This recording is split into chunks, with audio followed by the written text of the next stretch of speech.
શું તમે પણ આ ગણેશ ઉત્સવ પર લાડવા ખાઈને તમારો વેઇટ લોસ મેન્ટેન કરવા માગો છો? પણ લાડવા તો ખવાય નહીં, તો હું તમારા માટે લઈને આવી છું આ વેઇટ લોસ લડ્ડુ, જે એકદમ હેલ્ધી અને ટેસ્ટી બને છે. તો ચાલો હું તમને બતાવું આજે એની રેસીપી. તો હેલો ગાઈસ, કેમ છો બધા? તો બધાને જય શ્રી કૃષ્ણ ને રાધે રાધે.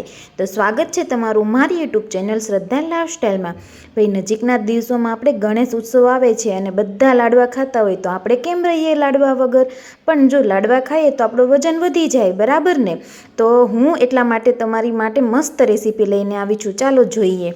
તો એના માટે જો બદામ લેવાની છે. જો એક વાટકો મેં બદામ લીધી છે, એનાથી ઓછા મેં કાજુ લીધા છે. આમાં છે ને સૂર્યમુખી અને તરબૂચના બી છે. અને એક વાટકો જેટલા મેં પમ્પકિન સીડ્સ લઈ લીધા છે. હકીકતમાં પમ્પકિન સીડ છે ને બહુ સારા છે, એમાં સારું એવું ફાઇબર, પ્રોટીન, કેલ્શિયમ બધું જ હોય છે. અને મેં ડાર્ક ચોકલેટ પણ લીધી છે, અને તમે કોઈ પણ કંપનીની ડાર્ક ચોકલેટ લઈ શકો છો. અને મેં જો એક વાટકો ખજૂર લીધો છે. જેટલી બદામ છે ને એટલે સામે ખજૂર લીધો છે, નહીં વધારે કે નહીં ઓછો. તો ચાલો આપણે જોઈએ રીત. તો જો એક પેન લઈ લેવાનું છે ને એમાં 1 ચમચી જેટલું ઘી ઉમેરીને આપણે જે બધા ડ્રાયફ્રૂટ્સ લીધા છે ને એ આપણે ઉમેરી દીધા છે. જો તમારી પાસે પિસ્તા અને અખરોટ અવેલેબલ હોય તો તમે એડ કરી શકો છો. અને નોર્મલ જે ફેમિલી હોય એના માટે આટલું વસ્તુ તો લઈ શકે છે. બાકી પિસ્તા અને અખરોટના ભાવ બહુ હોય છે, એટલે મેં એની અંદર એડ નથી કર્યા. જો તમારી પાસે હોય તો તમે એડ કરી શકો છો. અને આપણે એને સરસ એવા છે ને શેકી લેવાના છે, જ્યાં સુધી ગુલાબી ના થાય ને ત્યાં સુધી. પછી આપણે એક બાઉલમાં કાઢી લઈશું અને એને છે ને ઠરવા માટે મૂકી દઈશું. ત્યાં સુધીમાં છે ને આપણે ખજૂરની પેસ્ટ બનાવી લઈએ. તો જુઓ, ખજૂરને છે ને મેં એક મિક્સરમાં છે ને જારમાં સરસ એવો ક્રશ કરી લીધો છે. પણ તો પણ છે ને સરખો કહેવાય ને ક્રશ નથી થયો, જેવું બતાવે ને એવું નથી થયું. પણ છે ને એમાં થોડાક 2-3 પીસ કટકા જેવા રહી ગયા હતા, પણ ચાલશે. પણ આપણે એને શેકી લઈશું. તો જે ચમચીથી આપણે ડ્રાયફ્રૂટ શેક્યા હતા ને એ જ ચમચીથી આપણે ખજૂરને શેકી લેવાનો છે. ખજૂરને આપણે 2 થી 3 મિનિટ માટે છે ને સરસ શેકી લેવાનો છે, સુગંધ આવવા લાગે ને ત્યાં સુધી. તો જુઓ, તમે જોઈ શકો છો, બહુ એકદમ એટલો બધો ઝાઝોય નથી શેકવાનો કે જેમાં બળદની વાસ આવે. અને પછી આપણે છે ને એને હવે જે આપણે મિક્સરમાં ખજૂર પીસો તો ને એ જ મિક્સરમાં આપણે છે ને આપણે જે ડ્રાયફ્રૂટ જે રાખ્યા હતા ને એ સરસ આપણે એને પીસી લેવાના છે. તમે જો એકદમ સાવ ભૂકો પણ નથી કરવાનો, થોડાક કટકા જેવા હશે ને તો પણ ચાલશે. તમે જોવો છો સ્ટ્રક્ચર આપણું કઈ રીતના છે ને તે. તો એ પ્રમાણે છે ને બધું જે આપણું જે ડ્રાયફ્રૂટ છે ને બરાબર છે ને પીસી લેવાનું છે. અને પછી જ આપણે એની અંદર જે ખજૂર જે આપણે કર્યો હતો ને શેકો હતો ને એ પણ એની અંદર આપણે છે ને એડ કરી દેવાનો છે. તો મિત્રો, હવે જો આપણે આ લાડુ બનાવીને ત્યાં સુધી જો તમે મારી ચેનલમાં નવા હોય તો મારી ચેનલને સબસ્ક્રાઈબ કરી દેજો. અને આ લાડવાનો વિડીયો કેવો લાગ્યો કોમેન્ટમાં જરૂરથી મને કહેજો. અને પછી આપણે છે ને સરસ રીતે એને મિક્સ કરી દેવાનું છે. અને હકીકતમાં જો તમે આ લાડુ ખાશો ને તો તમારું વજન પણ નહીં વધે, અને તમારે દિવસ દરમિયાન જે એનર્જી જોઈએ છે ને એ પણ તમને મળી રહેશે. દિવસ દરમિયાન તમે એક લાડુનો ઉપયોગ કરી શકો છો. અને એ પછી આપણે છે ને એના સરસ એવા લડ્ડુ છે ને બનાવી દેવાના છે ગોળ ગોળ. જો તમારી પાસે મોદક આકારનો જે શેપનું જે આવે છે બીબું એ હોય ને તો તમે એની અંદર પણ સરસ કરી શકો છો. અને આવી રીતના પણ કરી શકો છો. અને આ છે ને બાળકો, મોટા અને આપણે બધા માટે હેલ્ધી છે અને એકદમ ટેસ્ટી પણ બને છે.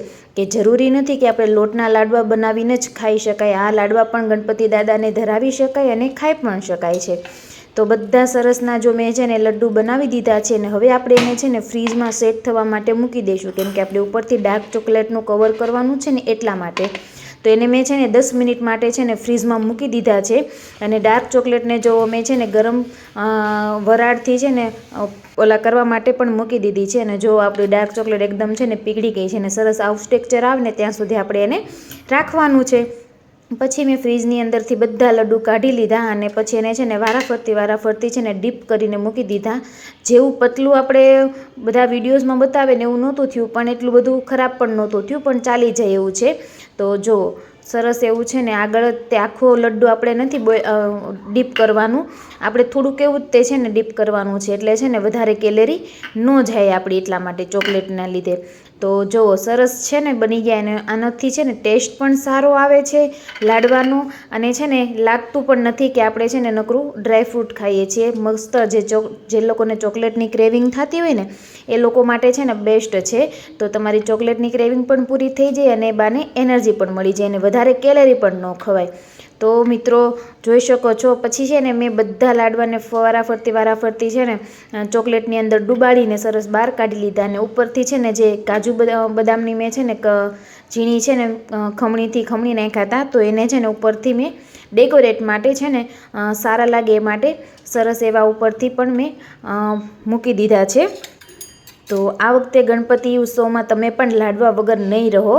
તમે પણ લાડવા પણ હેલ્ધી લાડવા ખાઈને તમારો જે ગણપતિ ઉત્સવ છે ને તે કમ્પ્લીટ કરશો. કેમ કે બધા લાડવા ખાતા હોય તો આપણે કેમ જોઈએ એ ચાલે, તો આપણે પણ આ હેલ્ધી લાડુ ખાશું જે એકદમ બહુ મજા આવે છે હકીકતમાં કહીએ ને તો. અને ખજૂર પણ આપણે એટલો બધો નથી એડ કર્યો જેથી આપણને એટલું બધું ગળપણ કહેવાય ને અનુભવ થાય. જે બધું આપણે છે ને મીડિયમ જ રાખ્યું છે, જે બધા ઉપયોગ કરી શકે ને એટલા માટે, ખાઈ શકે ને એટલા માટે.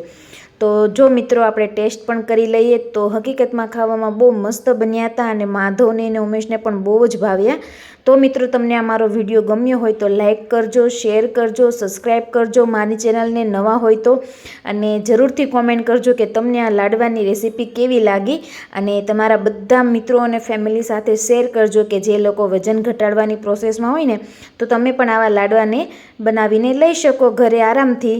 તો ચાલો મિત્રો મળીશું એક આપણે નવા વિડીયો સાથે. તો બધાને અત્યારે જય શ્રી કૃષ્ણ અને રાધે રાધે.